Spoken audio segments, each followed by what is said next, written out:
I got so much motherfucking design on right now. Break it down, bring it back, make it clap. I got 3 old thoughts, new block, where that thing. Bitches on my line, and you know. Assalamualaikum warahmatullahi wabarakatuh. Perkenalkan, nama saya Zulfikar Hakafatan dari Pendidikan Masyarakat Fakultas Ilmu Pendidikan Universitas Negeri Jakarta. Di sini saya akan membahas topik tentang hak warga negara Indonesia. Sebelum masuk ke topiknya, saya akan menjabarkan terlebih dahulu tentang pengertian hak warga negara.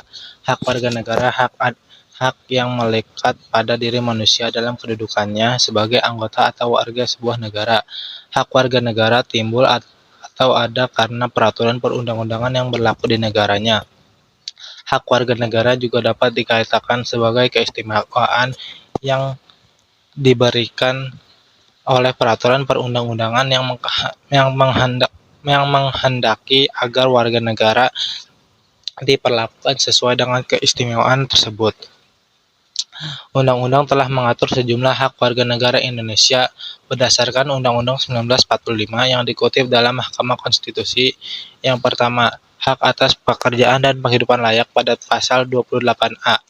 Yang kedua, hak untuk hidup dan mempertahankan kehidupan yaitu ada pada pasal 28B A. Selanjutnya pasal 28B ayat 1. Selanjutnya, hak untuk membentuk keluarga dan melanjutkan keturunan melalui perkawinan yang sah yaitu pada pasal 28B ayat 1. Yang keempat, hak atas kelangsungan hidup pada pasal 28B ayat 2. Selanjutnya, hak untuk mengembangkan diri melalui pemenuhan kebutuhan dasarnya dan berhak mendapat pendidikan, ilmu pengetahuan dan teknologi, seni dan budaya demi meningkatkan kualitas hidupnya demi kesejahteraan hidup manusia yaitu pada pasal 28C ayat 1. Lalu hak untuk memajukan dirinya dan memperjuangkan haknya serta secara kolektif untuk membangun masyarakat, bangsa dan negara yaitu pasal 28C ayat 2. Lalu hak pilih warga negara dalam demokrasi. Pemilihan umum merupakan salah satu bentuk hak warga negara untuk memberikan suaranya kepada tokoh yang dianggap layak menjadi wakilnya di pemerintahan. Pemilihan umum ini merupakan sarana demokrasi bagi warga negara yang dilindungi oleh konstitusi. Muhammad Kosnardi dan Hermaili Ibrahim yang dikutip situs Ditjen Peraturan dan Perundang-undangan Kemenkumham menyebut dalam paham kedaulatan rakyat atau demokrasi, rakyatlah yang dianggap sebagai pemilik dan pemegang kekuasaan tertinggi suatu negara. Rakyat juga yang menentukan corak dan cara pemerintahan diselenggarakan dan rakyat pula yang menentukan tujuan yang hendak dicapai oleh negara dan pemerintahannya itu. Lewat pemilu, rakyat memilih wakil-wakilnya dalam pemerintahan. Lalu, hak itu adalah hak berdaulat untuk turut serta menjalankan penyelenggaraan negara. Hak pilih warga negara mendapat jaminan dalam berbagai instrumen hukum. Pasal 21 Deklarasi Universal Hak Asasi Manusia atau DUHAM menentukan bahwa yang pertama, setiap orang berhak turut serta dalam pemerintahan negerinya sendiri baik dengan langsung maupun dengan perantaraan wakil-wakil yang dipilih dengan bebas. Yang kedua, setiap orang berhak atas kesempatan yang sama untuk diangkat dalam jabatan pemerintahan negerinya. Yang ketiga, kemauan rakyat harus menjadi dasar kekuasaan pemerintahan, yaitu kemauan ini harus dinyatakan dalam pemilihan berkala yang jujur dan yang dilakukan menurut hak pilih yang bersifat umum dan berkesamaan serta dengan pemungutan suara yang rahasia ataupun menurut cara-cara lain yang juga menjamin kebebasan mengeluarkan suara. Kemudian ada pula beberapa pasal dalam undang-undang maupun putusan Mahkamah Konstitusi yang juga memberikan jaminan hak pilih warga negara dalam demokrasi yaitu pasal 27 ayat 1 Undang-Undang 1945 menentukan bahwa segala warga negara bersamaan kedudukannya di dalam hukum dan pemerintahan dan wajib menjunjung hukum dan pemerintahan itu dengan tidak ada kecualinya.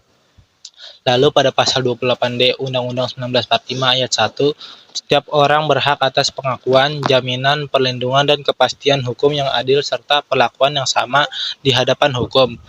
Lalu pada ayat 3, setiap warga negara berhak memperoleh kesempatan yang sama dalam pemerintahan. Kemudian pasal 43 Undang-Undang Nomor 39 Tahun 1999 tentang hak asasi manusia, yaitu setiap warga negara berhak untuk dipilih dan memilih dalam pemilihan umum berdasarkan persamaan hak melalui pemungutan suara yang langsung, umum, bebas, rahasia, jujur, dan adil sesuai dengan ketentuan peraturan perundang-undangan. Lalu, dalam International Covenant on Civil and Political Rights atau ICCPR yang telah diratifikasi Indonesia dengan Undang-Undang Nomor 12 Tahun 2005 tentang pengesahan International Covenant on Civil and Political Rights atau Konvenan Internasional tentang Hak-Hak Sipil dan Politik, pasal 25 ICCPR menyatakan setiap warga negara juga harus memiliki hak dan kebebasan tanpa pembedaan apapun sebagaimana dimaksud dalam pasal 2 dan tanpa pembatasan yang tidak beralasan. Lalu yang pertama, ikut dalam pelaksanaan urusan pemerintahan baik secara langsung maupun melalui wakil-wakil yang dipilih secara bebas. Yang kedua, memilih dan dipilih pada pemilihan umum berskala yang jujur dan dengan hak pilih yang universal dan sama, serta dilakukan melalui pemungutan suara secara rahasia untuk menjamin kebebasan dalam menyatakan kemauan dari para pemilih. Yang ketiga, ada memperoleh akses pelayanan umum di negaranya atas dasar persamaan. Lalu, menimbang bahwa hak konstitusional warga negara untuk memilih dan dipilih atau right to vote and right to be candidate adalah hak yang dijamin oleh konstitusi, undang-undang maupun konvensi internasional, maka pembatasan penyimpangan, peniadaan, dan penghapusan akan hak dimaksud merupakan pelanggaran terhadap hak asasi dari warga negara. Maka hak pilih warga negara merupakan hak yang dilindungi oleh negara. Selain itu, dan jaminan perlindungan terhadap partisipasi politik warga negara dalam pemilihan umum merupakan wujud dari demokrasi. Sekian, wassalamualaikum warahmatullahi wabarakatuh. Bring it down, make it clap. I got 3 old thoughts, new block, word.